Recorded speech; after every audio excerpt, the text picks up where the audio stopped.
chegou a hora do nosso quadro mais do que especial, o Pecuária e Prosa. E nesta edição vamos falar sobre transformações no mercado de leilões.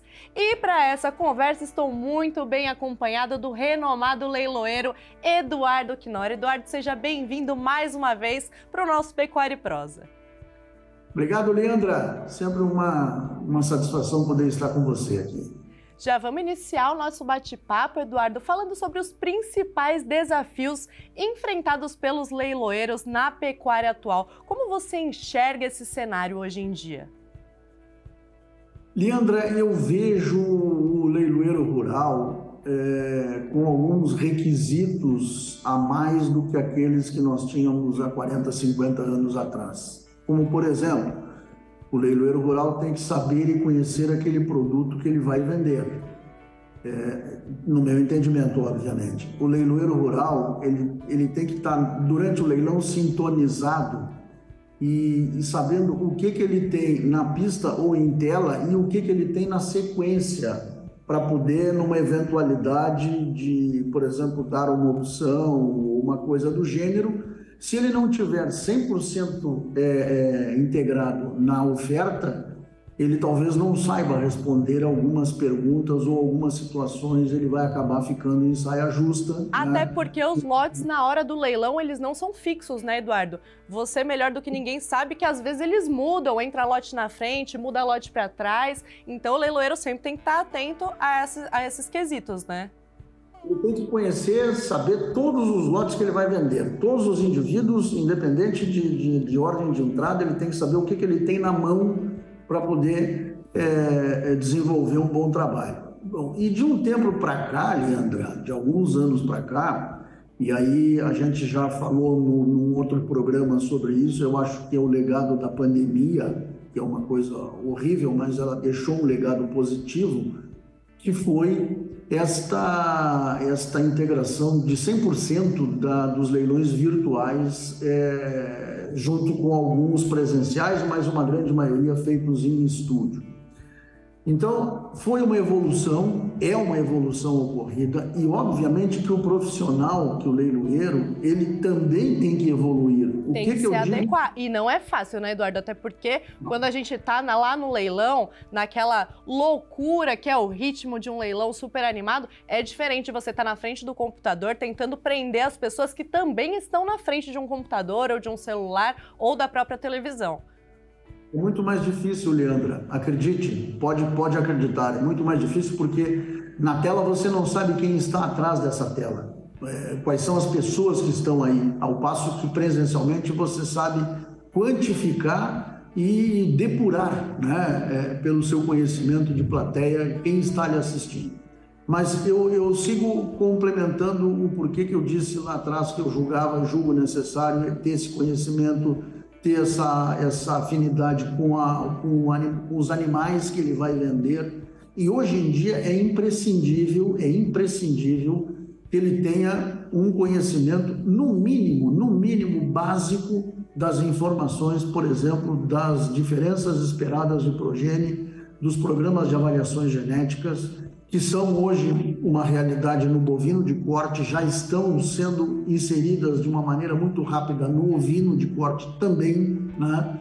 Então, eu julgo que esse conhecimento, esse aprendizado, essa dedicação, esse estudo, achei a palavra correta, esse estudo do que tem à disposição no mercado hoje, é uma responsabilidade do leiloeiro rural. Ele é obrigado, a meu juízo, a estar perfeitamente integrado, sabendo o que significam aqueles dados que ele tem ao seu alcance para poder valorizar aquele indivíduo, para poder desenvolver e desempenhar um trabalho a contento. Por quê? Porque o produtor e o produto também são mais profissionais hoje. Com certeza, e é uma grande responsabilidade, né?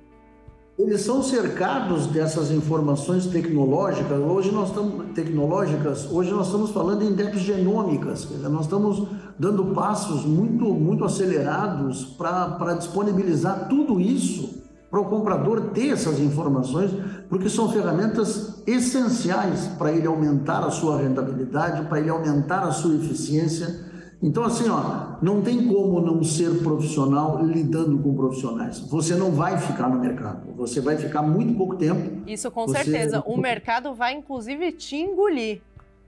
Com certeza, não, você não fica, não consegue ficar, não, por mais atraente que você seja, porque na verdade isso não vale nada, né? Na figura do leiloeiro ele tem que ter conhecimento, ele tem que ter uma série de outros atributos, como eu comentei com você, ele tem que saber falar, ele tem que ter conhecimento da língua portuguesa, ele não pode, em hipótese alguma, cometer gafes de língua portuguesa, sob pena de ele estar sendo avaliado por um número muito grande de pessoas, e essas pessoas vão constatar, né, que falta a ele um traquejo, porque, por incrível que pareça, e não é incrível que pareça, a língua portuguesa, o domínio da língua portuguesa, do uso das palavras, não precisa ser palavras muito requintadas, mas palavras bem colocadas, né, com os seus devidos S's nos seus devidos lugares, com um entendimento de nomenclaturas. É que traz uma seriedade e também traz a sensação de que você sabe o que você está falando, né? Você precisa passar aquela segurança para quem está comprando. Essa é a prioridade. Leandra, olha a teoria do palhaço lá da nossa primeira conversa lá, tanto tempo atrás, lembra? Exatamente. Esse domínio de captar o público, de manter a atenção do público, você só consegue isso dominando aquele produto. Porque assim como o produtor, assim como o produto, o leiloeiro, as pessoas que estão te assistindo também são profissionais na sua maioria. Então, você não vai estar achando que está falando alguma coisa que as pessoas não vão saber. A maioria, a totalidade sabe, entendeu? Então você tem essas obrigações todas, desse conhecimento, dessa abrangência, desse domínio da língua portuguesa, desse domínio do que você está vendendo, essa percepção de mercado, porque obviamente assim, ó, o leiloeiro, o leilão é uma coisa que ele é pública. Eu desenvolvi uma teoria. Eu acho que quem vai para um leilão, um comprador, ele vai querer comprar o melhor pelo menor preço. Com certeza. Aí é que nós nos inserimos como o escudo protetor do vendedor, certo?